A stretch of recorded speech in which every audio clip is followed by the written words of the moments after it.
Centum எடுக்கணும் இங்கிலீஷ்ல எப்படியாவது 500 மார்க் டோட்டலுக்கு இங்கிலீஷ் சப்ஜெக்ட்ல இருந்து எப்படியாவது நமக்கு 100 மார்க் கிடைச்சிடணும் அப்படின்னு நினைச்சிட்டு இருக்கீங்க தானே.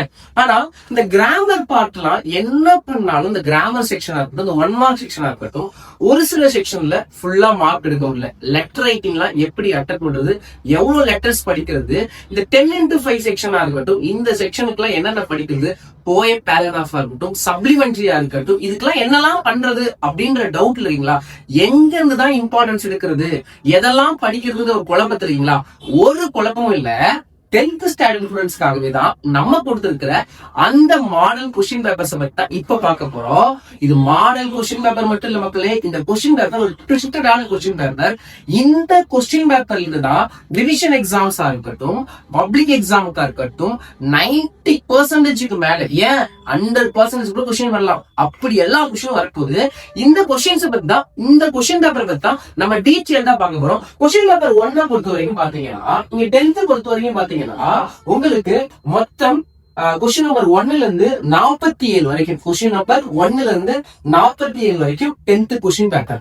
ஃபர்ஸ்ட் ஆஃப் ஆல் எல்லா ஸ்டூடெண்ட்ஸ்க்கும் நான் சொல்றது அந்த ட்ரிக் என்னன்னு பாத்தீங்கன்னா, ஒரு சப்ஜெக்ட்டுக்கு மார்க் எடுக்கணும்னா நீங்க பண்ண வேண்டிய முதன்மையான விஷயம் என்ன தெரியுமா? பிரசன்டேஷன். அதுவும் இங்கிலீஷ் மாதிரியான சப்ஜெக்ட்டுக்குலாம், லாங்குவேஜ் மாதிரியான சப்ஜெக்ட்லாம் பிரசன்டேஷன் ரொம்ப ரொம்ப இம்பார்ட்டன்ட். ஹேண்ட் ரைட்டிங் நல்லா நீட்டா எழுதுறதா இருக்கட்டும், நம்ம எவ்வளவு அழகா பேப்பரை பிரசன்ட் பண்றோமோ அது ரொம்ப ரொம்ப இம்பார்ட்டன்ட். குறிப்பா 10th பாத்தீங்கன்னா இந்த 10x5 இந்த செக்ஷன்ல பாத்தீங்கன்னா நம்ம ப்ரோஸ் பேராகிராஃப், போயம் பேராகிராஃப் எல்லாமே அட்டெண்ட் பண்றோம். அதை விட advertisement, notice writing, letter writing, picture compass எல்லாமே இருக்கும். இந்த செக்ஷன் எல்லாம் கரெக்டா 5க்கு 5 மார்க் எடுக்கிறது எப்படின்னா, கிளியரான பிரசன்டேஷன் நமக்கு கண்டிப்பா தேவை. இந்த பிரசன்டேஷன் இல்லைன்னா நம்மளால 5க்கு 5 மார்க் ஃபுல்லா எடுக்க முடியாது.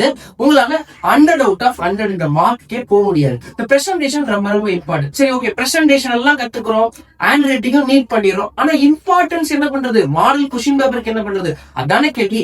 அதான் நம்ம கொடுக்கக்கூடிய அந்த 3 கொஸ்டின் பேப்பர். கொஸ்டின் நம்பர் 1ல இருந்து 47 வரைக்கும் நம்ம கொடுக்குற அந்த 3 மாடல் கொஸ்டின் பேப்பர்ல எல்லா கொஸ்டினையும் தரவா படிச்சுங்க, எதையும் மிஸ் பண்ணிடாதீங்க. இது லாஸ்ட் மினிட்கான மாடல் கொஸ்டின் பேப்பர்ஸ். இதுல பாத்தீங்கன்னா இந்த கொஸ்டின் பேப்பர் 1ல எடுத்துக்கோங்க. 1 பொறுத்த வரைக்கும் பாத்தீங்கன்னா 1 to 14ல இருக்க 1 மார்க்ஸ். இந்த 1 மார்க்ஸ்ல ஸ்னான் இருக்கட்டும், ஹேண்ட் ரைட்டிங் இருக்கட்டும் எல்லாமே பாத்தீங்கன்னா ஒரு book inside, book back line பாத்தீங்கன்னா நிறைய இருக்கு. கிட்டத்தட்ட இங்கிலீஷ் புக்ல மட்டும் பாத்தீங்கன்னா ஒரு 250 இருக்கு. ஆனா இவ்வளவும் படிக்க தேவையில்ல. நிறைய பசங்க அவ்வளவு படிச்சாலுமே வர மாட்டேது, அதை கரெக்டா அட்டன் பண்ண முடியலன்றாங்க. ஆனா நம்ம செலக்டிவா இந்த 3 மாடல் கொஸ்டின் பேப்பர்ல கொடுத்துருக்கிற அதை மட்டும் படிச்சுக்கோங்க, மறந்துடாதீங்க, அதை மட்டும் படிச்சுக்கோங்க. அதுக்கப்புறம் 1 மார்க் செக்ஷன்ல அதுக்கடுத்து வர எல்லா இருக்கட்டும், அப்புறம் 2 மார்க்ஸ்ல இருக்கிற ப்ரோஸ் 2 மார்க்கா இருக்கட்டும், நீங்க மொத்தம் பாத்தீங்கன்னா 15ல இருந்து 18 கொஸ்டின் குள்ள வரும். அதுல பாத்தீங்கன்னா நீங்க எழுத வேண்டியது எனி 3 3 கொஸ்டின் எழுத போறீங்க. அதுக்கப்புறம் போயம் அண்ட் அப்ரிசியேஷன் பாத்தீங்கன்னா உங்களுக்கு அதுலயே பாத்தீங்கன்னா நீங்க எனி 3 தான் எழுத வேண்டியதா இருக்கு. அதுக்கப்புறம் பாத்தீங்கன்னா இந்த கிராமர் செக்ஷன்ல பாத்தீங்கன்னா அங்கேயே நீங்க 83 எழுதும். 23 இருந்து 27 வரைக்கும் வருது. அப்புறம் ரோட் மேப் நிறைய பசங்க என்ன பண்ணுவாங்கன்னா, அவங்களுக்கு குறிப்பிட்டு தமிழ் மீடியம் பசங்களுக்கு இந்த இங்கிலீஷ்னாலே தமிழ் மீடியம் பசங்களுக்கு ரொம்ப கஷ்டமா ஃபீல் பண்றீங்க, நம்ம எப்படா இங்கிலீஷ்ல மார்க் எடுக்கிறது, என்ன பண்ணாலும் உங்க இங்கிலீஷ் படிக்க வர மாட்டேன்னு சொல்லிட்டு இந்த ரோட் மேப் மாதிரியான செக்ஷன் ஈஸியா நீங்க மார்க் ஸ்கோர் பண்ண வேண்டிடும். ரோட் மேப் எல்லாம் ஃபுல் மார்க் எப்படி வாங்குறதுக்கு நம்ம கிட்ட PDF இருக்கு. இந்த 50 மார்க்ன்றது ரொம்ப ரொம்ப இம்பார்ட்டன்ட். 100 மார்க்ல இந்த 50 மார்க்ன்றது 50% ஆஃப் கொஸ்டின்ஸ் எல்லாத்தையும் கவர் பண்ணிருந்து. இதுல நம்ம குறிப்பிட்டு பார்க்க வேண்டியது பாத்தீங்கன்னா போயமோட பேராகிராஃப், ப்ரோஸோட பேராகிராஃப், சப்ளிமெண்டரி பேராகிராஃப், இதெல்லாம் 7 யூனிட் நமக்கு மொத்தம் இருக்கு. 7 யூனிட்ல இருக்கிற எல்லா கொஸ்டினும் படிக்கணுமா அப்படின்றத எல்லாருக்கும் இருக்கு. கொஸ்டின் எல்லாமே படிக்க தேவையில்ல.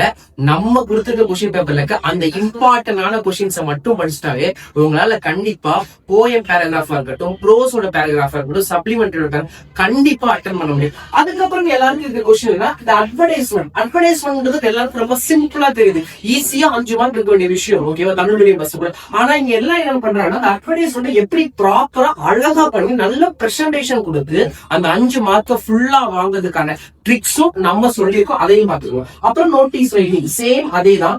லெட்டர் ரைட்டிங் பொறுத்த வரைக்கும் ஜெனரலா கேட்க போறாங்களா, இல்ல புக் பேக்ல இருந்து கேட்க போறாங்களா, எப்படி ரிப்பீட்டட் கொஸ்டின் கேட்க போறாங்களா, இன்னும் நிறைய டவுட் இருக்கு. லெட்டர் ரைட்டிங்க்கு ஒரு ஃபார்மேட் இருக்கு. நம்ம ஃப்ரம் டு போட்டு எப்படி ஃபார்மேட்டா கரெக்டா எழுதி அந்த ஃபார்மேட் அடிப்படையில 5 மார்க் எப்படி வாங்குறது, அதுல நிறைய டவுட் இருக்கு. அதுக்கும் நம்ம கிட்ட ட்ரிக்ஸோட கண்டிப்பான பிடிஎஃப் இருக்கதான் செய்யுது.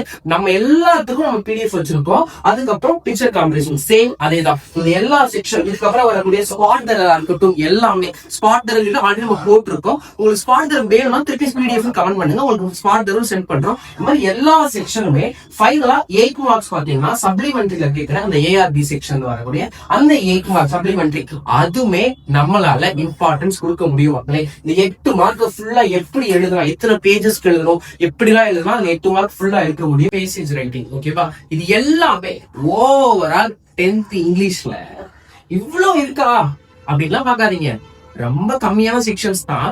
நம்ம கொடுக்கக்கூடிய அந்த மாடல் கொஸ்டின் பேப்பர் எல்லாமே உங்களுக்கு ஸ்கிரீன்ல வந்துகிட்டே இருக்கும்னு நினைக்கிறேன். அந்த கொஸ்டின் பேப்பருக்கு ஸ்கிரீன்ஷாட் எடுத்துக்கோங்க. அப்படி இல்ல இந்த பிடிஎஃப் உங்களுக்கு கிளியரா கிடைக்கும்னா கீழே கொடுத்துருக்கோம், உங்களுக்கு ஃபர்ஸ்ட் கமெண்ட்ல பின் பண்ணிருக்கோம், அங்க போய் தயவு செய்து எடுத்துக்கோங்க. நிறைய பேர் வந்து மெசேஜ் பண்ணிட்டு இருக்கீங்க பிடிஎஃப் கிளியரா இல்லைன்னு சொல்லிட்டு.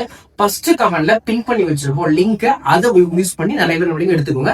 மறக்காம நம்ம சேனலை சப்ஸ்கிரைப் பண்ணிக்கோங்க. இல்ல இன்னும் கிளியரா ஒரு வீடியோ வேணுமா அப்படியே நம்ம இன்ஸ்டாகிராம் பேஜ்ல அங்கேயும் லிங்க் கொடுத்து வச்சிருக்கோம், அதையும் போய் எடுத்துக்கலாம். நீங்க வந்து இதே மாதிரி அடுத்து மேக்ஸ், சயின்ஸ், சோசியல், இந்த பப்ளிக் எக்ஸாம் நடக்கும் இந்த 2 மாசத்துக்கான எல்லா 10th சப்ஜெக்டுக்கான ஷார்ட் மெத்தட்ல ட்ரிக்ஸோட நீங்க 500க்கு 500 மார்க் இருக்கிறதுக்கான இந்த ஷார்ட்கட்ஸ், வழிகள், இம்பார்ட்டன்ஸ் எல்லா கொஸ்டின் பேப்பர் மாடல்ஸும் உங்களுக்கு வேணும்னா நம்ம பேஜை மறக்காம ஃபாலோ பண்ணி வச்சுக்கோங்க. தேங்க்யூ. நெக்ஸ்ட் வீடியோல பார்க்கலாம்.